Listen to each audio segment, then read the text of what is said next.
Hello everyone, good evening. मैं हूँ सरिता शर्मा और हम सेल्फ मेड मिलीनियर बुक की बात कर रहे थे जो कि ब्रायन ट्रेसी के द्वारा निर्मित है। उस बुक में हमने 8th तक के जो सीक्रेट हैं उसको कवर कर चुके हैं। आज हम 9th और 10th सीक्रेट की बात कर रहे हैं।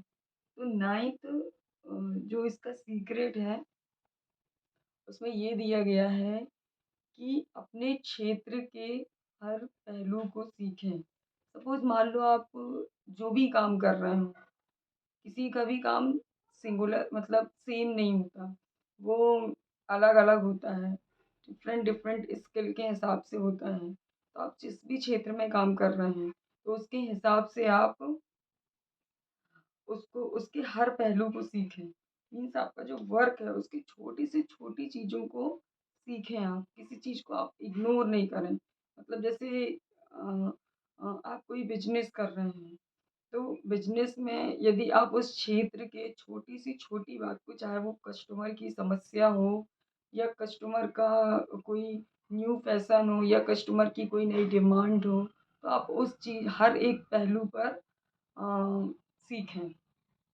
उसके लिए आप एक चीज़ अपने दिमाग में रख सकते हैं कि आप जो भी कर रहे हैं इस समय, अगर आप उसमें बहुत अच्छे बन जाते हैं, तो आपको ज़्यादा पाने से और शीघ्रता से आगे बढ़ने से कोई नहीं रोक सकता। ऐसा कहना है डैन कैनेडी का कि आप जो भी इस समय काम कर रहे हैं, उसके आप बहुत अच्छे बन जाते हैं। अगर मतलब वो कोई भी क्षेत्र हो, चाहे वो बिज़नेस हो, जॉब हो, कोई वर्क हो, कोई सर्विस हो जो आप लोगों को प्रोवाइड करते हो, अगर आप उस क्षेत्र में उस फील्ड में बहुत अच्छे बन जाते हैं, तो आप बहुत तेज़ी से ग्रो करेंगे, बहुत तेज़ी से आगे बढ़ेंगे, आपको कोई नहीं रोक पाएगा।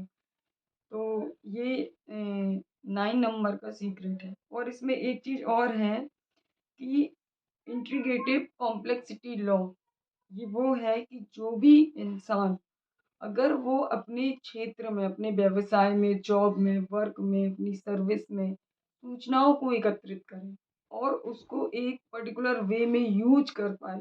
मतलब कि जैसे मैं सपोज़ मान लो मैं एजुकेशन से रिलेटेड वर्क करती हूँ, तो मैं उसमें अगर मुझे पैसे बहुत कमाना है, बहुत जल्दी आगे बढ़ना है, ग्रो करना है, तो मैं सूचनाओं को एक मतलब कि कलेक्ट करूँगी। यहाँ से भी ये इन्फॉर्मेशन, यहाँ से ये इन्फॉर्मेशन कि यहाँ पे किस प्रकार की स्टडी प्रोवाइड की जाती है, इससे क्षेत्र में किस तरह का एजुकेशन है, यहाँ पे कैसा वर्क होता है, मैं कैसा दे रही हूँ, मेरे कस्टमर, मेरे स्टूडेंट को क्या प्रॉब्लम है, वो किस टाइप का सॉल्यूशन चाहते हैं, वो कैसे माइंड में मेरी चीज़ों को लेते हैं, वो कैसे ऑब्जर्व करते हैं। अगर मैंने इन सब चीज़ों को कलेक्ट कर लिया सूचनाओं को और उन सूचनाओं को एकीकरण किया उसका और मीन्स सूचनाओं को कलेक्ट करके उस पे वर्क स्टार्ट कर दिया, तो मैं उसमें बहुत ही जल्दी आगे बढ़ सकती हूँ। और एक चीज़, एक सबसे ईज़ी सॉल्यूशन है कि जो भी वर्क आप कर रहे हो, आप उसमें परफेक्ट बनने की कोशिश करें, ये आपका लक्ष्य होना चाहिए, ये आपका गोल होना चाहिए। आप कोई भी वर्क करें उसमें एक गोल सेट करें कि नहीं, मुझे यहाँ मैं जो भी काम कर रहा हूँ, आप कोई भी काम करें, छोटा काम को भी ले लेते हैं, आप झाड़ू लगाने का काम ही कर रहे हैं, तो आप उसपे बिल्कुल मास्टर हो जाइए, मतलब आपसे बेटर झाड़ू कोई ना लगा पाए। सपोज़ आप 2 दिन के लिए यदि काम नहीं कर पा रहे हो, तो आपको ये जो वहाँ के लोग हैं, जहाँ आप झाड़ू लगा रहे हो, तो उनको अगर वहाँ किसी और को वो दिया जाता है 1 या 2 दिन के लिए वो सर्विस प्रोवाइड की जाती है, तो उनको ये फ़ील नहीं होना चाहिए, मतलब उनको ऐसा लगना चाहिए कि जो व्यक्ति यहाँ वर्क कर रहा था, ये वैसा नहीं है। मतलब आपकी कमी उनको महसूस होनी चाहिए। ये आपका प्रोफ़ेशन में मास्टरी हासिल करना होगा। कोई भी प्रोफ़ेशन हो सकता है, वो किसी भी टाइप का प्रोफ़ेशन हो सकता है, उसमें आपको एक मास्टरी हासिल करने की ज़रूरत है।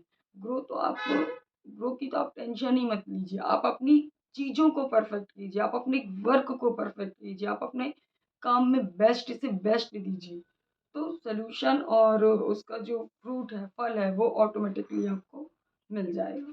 ये था इसका सीक्रेट नंबर 9। अब सीक्रेट नंबर 10 की बात करें तो खुद को दूसरों की सेवा में समर्पित करना। मीन्स हम जो वर्क कर रहे हैं उसके लिए हमको सेल्फिश नहीं होना चाहिए। सपोज़ हमने एक दुकान डाली, एक फैक्ट्री डाली, हम उसमें सेल्फिश हो जाते हैं, हमारा प्रॉफ़िट मार्जिन देखते हैं, हमारा प्रॉफ़िट कितना है, हम क्या अर्न कर रहे हैं, हमारा वीकली अर्निंग कितनी है, मंथली कितनी है, ईयरली कितनी है, हम इस तरीके से देखते हैं। बट हम इन चीज़ों को भूल जाते हैं कि जो हमारा कस्टमर है, कस्टमर सभी का होता है। अगर आप प्रोफ़ेसर हैं, तो स्टूडेंट आपका कस्टमर है।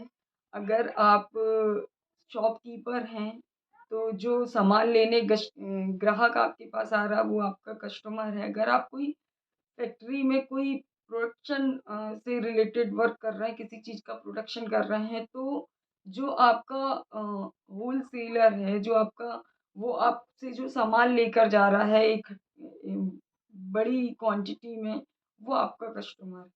तो आप कस्टमर पे ध्यान दीजिए। आप देखिए कि आप कस्टमर को क्या दे पा रहे हैं। आप कस्टमर से की चीज़ों को कैसे पूरा कर पा रहे हैं। आप कस्टमर का कैसे उसकी प्रॉब्लम का सॉल्यूशन कर पा रहे हैं। अगर आपने जिस दिन आप अगर एक बिज़नेसमैन हैं, जिस दिन आपने कस्टमर का सॉल्यूशन ढूँढ लिया, उस दिन आप एक क्रिएटिव बिज़नेसमैन बन जाएँगी, एक क्रिएटिव एंटरप्रेन्योर बन जाएँगी। ये एक बहुत ही बेसिक फ़ॉर्मूला है कि आप जनरली लोग क्या करते हैं, सिर्फ़ अपना प्रॉफ़िट देखते हैं।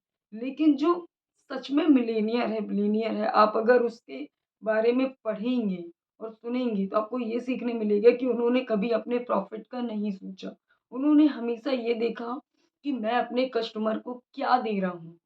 जो चीज़ मैं उसको जिस अमाउंट पे अवेलेबल करा रहा हूँ, क्या वो प्रोडक्ट उस अमाउंट के लायक है? क्या वो प्रोडक्ट वो अमाउंट डिज़र्व कर रहा है? तो आप अपने कस्टमर के सॉल्यूशन पे ध्यान दें। आप देखें कि आप उसको क्या दे रहे हैं, उसे क्या चाहिए, मार्केट में किस चीज़ की डिमांड है, लोग किसके पीछे भाग रहे हैं। अगर आप अगर आप 10 लोगों में से 8 आपके कस्टमर हैं, 2 नहीं हैं, तो आपका ध्यान उन 2 पर होना चाहिए कि वो 2 ने आपके सामान को क्यों नहीं लिया? क्या प्रॉब्लम है?